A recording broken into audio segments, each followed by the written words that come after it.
I got an email real quick from one of the readers, or one of the readers. I'm going to read an email from one of the listeners. That's what I'm going to try to do. We got from Scott from Dundee, Scotland. That's funny how they're Scott from Scotland. And it's from Dundee, Scotland, where Bill Dundee got his name from, because in Australia, he was from Scotland. So that's as clear as mud. And Scott's been having health problems and job problems, but he's feeling better physically. We hope that everything improves for him. Good luck, Scott. Rah, rah. But he had it's a cute question, and tell me if I should go into any detail. Because we've done this so much, but now I've realized that since I'm so incredibly old and I've been a celebrity for so incredibly long, that some of the young people have not heard this story. So I figured we'd at least reference it because Scott wrote a nice email. He says, I was born in 1987, so my first interaction of seeing Jim was on the original Raw is War when he did the phone-ins where I think he's talking about the stand-up, blue screen background promos, where he did these amazing rants and was slating people for fun. For those of you in the States, that's knocking people. I like the idea that you would phone those in. We got Jim Cornette on the phone. What does he want to say? Oh, wow. If I'd have had the option, boy, I just want to know who actually came up with this idea. Was it a Vincent K. McMahon idea, or was it a rib on yourself? As much as people love it nowadays, the rants and ripping people a new one just seems like a bit of a waste. Yeah, and this is one of those topics that every few years we hit on, but we still get a ton of questions, especially from younger listeners or new listeners or, people that are just discovering this stuff, wanting to know what the story behind it was. Well, and they won't go away because of the Twitter machine and the, YouTube and et cetera, and the cock, our friends over at the Cock Network. But basically the story real quickly for Scott from Scotland, and anybody who might be of his youth or inexperience. This was during the Attitude Era. I was working as a producer, and that's in the office in Stamford, but on television as a producer primarily, was not an on-air character. And then that's when we told the stories. I was doing third-party bookings for the talent and working in the other various aspects, but I hadn't been on TV. And suddenly I pop up just cutting these promos on everybody, not only knocking WCW, who our opposition was, or just recently because it was the anniversary of Brian Pillman's death. A lot of the people on Twitter were passing the one around where I ripped Phil Mushnick, who apparently is still a miserable fucking human being. And why? Why did this suddenly come up? And the story was basically that Kevin Kelly was hosting the first version of Byte This, BYTE, see, that's, marketing, on WWF.com when there were no really podcasts or audio shows on the internet, or, well, you probably know more about the time period and what was available and what was not, but there weren't a lot of people listening to that type of thing at this point in time, were there? There weren't that many really audio shows out there talking about wrestling. There were some local radio shows. Radio WWF was done by that point. They gave up on that. But that was actual radio shows. Right. And this is the beginning of like the internet wrestling community. So this was one of the first attempts to try to get some of that kind of attention.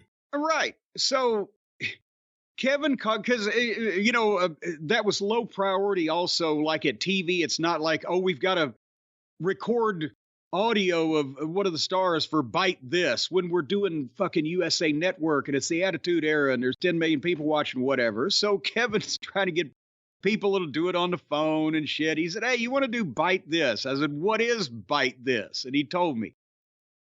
And I said, well, who are we talking to here? And what are we talking about? He said, we can talk about anything we want because nobody listens to this. Nobody really out there in the scheme of things. I mean, I don't know if it was thousands of people, probably not tens of thousands at that point. He said, nobody listens to it in the office. He said, Just let's do a phone call and just have fun. He said, I want to ask you about, that's when they had, the first one, they had done the parody of the Four Horsemen on Nitro when Nash and Hall dressed up as a drunk Arn Anderson and a decrepit Ric Flair and whatever the fuck. And this was not that long after the curtain call and the headaches that I had personally been suffered through because of the goddamn problems with Hall and Nash and all the fucking clique and blah, blah, blah on the creative team having to put up with this horse shit. I said, okay, I'll talk about that. So I cut a fucking promo on it, basically say, here's what I think. And then that was the end of that. It was on the phone from my house. And then the next day, Vince calls me. Maybe it was 2 days later. I don't know. But if Vince actually say, pal, I heard you were on Bite This. I'm like, oh, first thing I'm thinking is, Kevin Kelly, you motherfucker. You told me nobody listens to this shit, right? I said, yeah. He said, would you like to, in some fashion, he asked me, would I like to do what I did on Bite This on Raw? And I said, what? Again?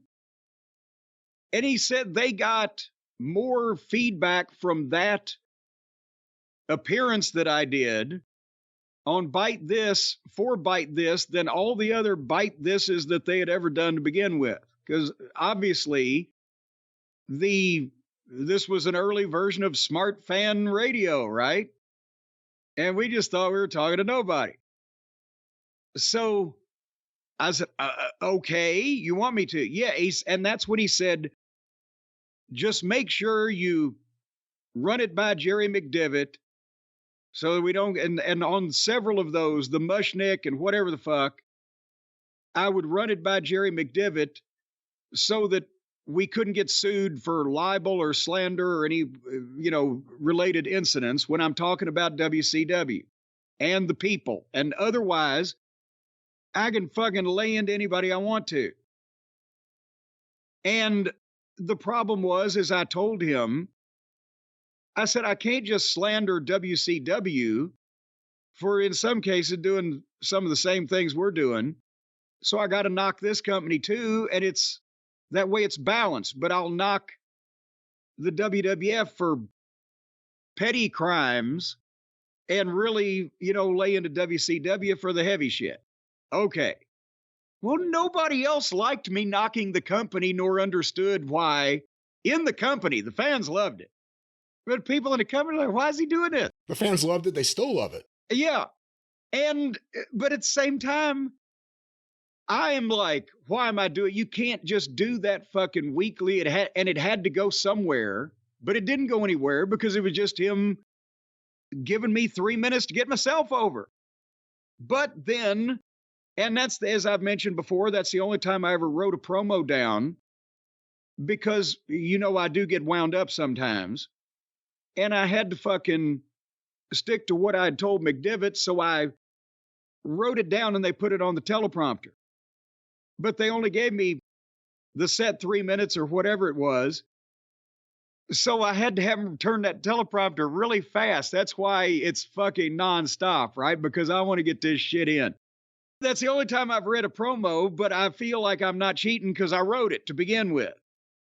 And it was legal parameters.